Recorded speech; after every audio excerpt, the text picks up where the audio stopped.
Hoi Pyro ist heute das FYRE-Verbund aus der Prime-Serie von PYROPRODUKT. Auch wieder eine schöne Kiste mit 61 Schuss, Kaliber 25 mm. Und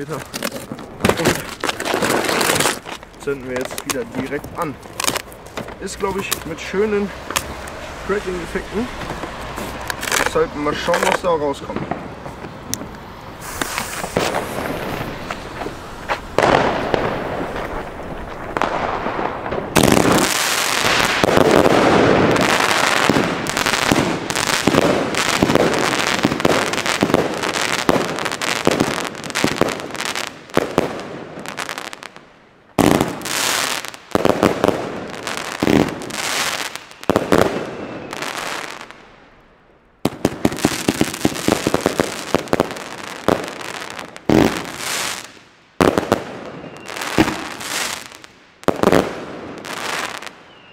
Jawohl, auch sehr, sehr stark das Ding.